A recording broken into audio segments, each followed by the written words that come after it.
Hi everyone, and welcome back to another countdown video. This one was inspired by Watchmojo's top 10 most gut-wrenching Harry Potter deaths. I strongly disagreed with their list, so I felt I should make my own. A quick warning, in case it isn't obvious, there will be major spoilers in this video. I'd also like to mention, although I will be using images from the films, this list is based on the books. Anyway, without further ado, here are my top 5 most devastating Harry Potter deaths.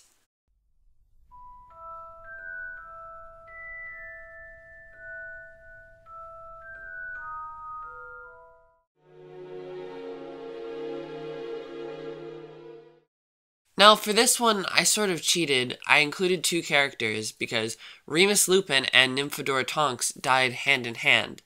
I think these two could be one or two spots higher on the list had it not been for the fact that we, as readers, had already witnessed several sad deaths by the time we got to this one. As terrible as it was, we were sort of forced into a mindset that allows us to just sort of accept death. Like, yup, there's a war going on, everyone's dying.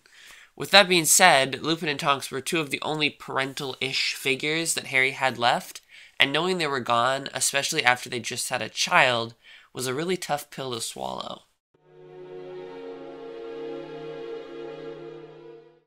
Now, you may be wondering how an owl landed a spot above two of Harry's closest adult companions, and I'll tell you, this wasn't an easy choice to make.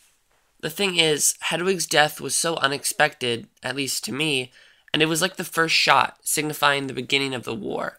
It was the first death we really got to experience in the 7th book, and for that reason, it had a big impact. It sort of set up the intensity of the book, preparing us for what was to come. I believe that Hedwig meant so much to Harry, as she was a symbol of companionship, as well as his portal to the wizarding world. Harry was at home and happy at Hogwarts, and during those long, excruciating summers of the Dursleys, his only pleasant company and reminder of the world he held so dear was Hedwig.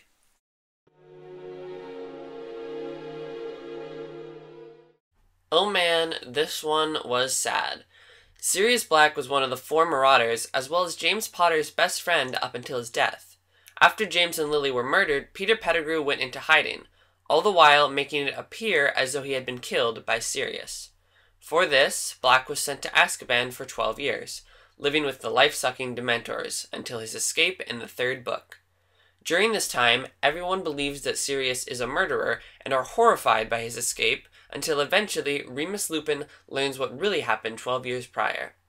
They have a moment of heartwarming reunion, and by the end of the book, Sirius tells Harry that he is his godfather and that he can live with him someday. I think it's really important to note how quickly Harry comes to trust Sirius. I mean, he thought he was being hunted by him the entire school year, but he craves parental love so much that he's able to put his faith in him within, what, a day? Over the course of the next 2 books, Sirius is Harry's main parental figure, and we really get to see how much the two bond. Both Sirius and Harry hang on to the fact that the war will end and they will get to be a family. But sadly, this isn't true, as the life ruiner Bellatrix Lestrange decides to kill Sirius. God damn it, Bellatrix.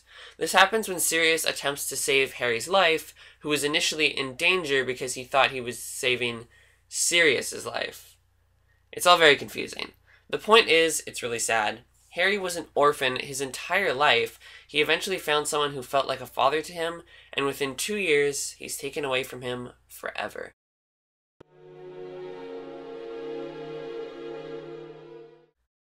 I'm sorry to mention this one. It was hard enough reading it the first time. Then, of course, we had to see it in the movie. See, now, that's 3 too many times to witness this tragedy. Fred and George were absolutely inseparable. They were Fred and George, the Weasley twins, the dynamic duo. They were 2 parts of a whole.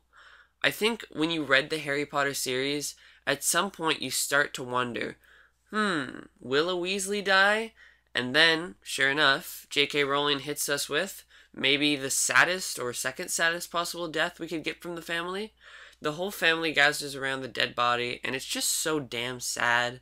When I started to read George's reaction, I just wanted to bawl my eyes out. Honestly, when I think about the Harry Potter universe post-series, I always get a little bit sad, just knowing that Fred Weasley isn't around for it.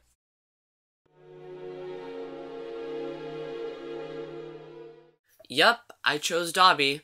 Now, before I went to see the film, I knew that Dobby was going to die, but I was only 9 years old, and I was going to see it for my birthday. What a great present that was! Thanks again, Bellatrix! Dobby and Harry always had such a unique and fun relationship. Dobby loved Harry so much since he was freed by him, and for that reason, he always did everything he could to help him. In fact, Dobby dies saving Harry. I didn't notice this until my brother pointed it out to me recently, but in the Chamber of Secrets, Harry asks Dobby to promise that he'll never try and save his life again. Ouch. Everything about his final moments is just so gut-wrenching. I almost never cry, but I shedded more than a few tears reading the death of one of my favorite characters. To me, Dobby's death will always be the most emotional and most devastating death in the entire Harry Potter series. Well, that concludes my top 5 most devastating deaths in the Harry Potter series.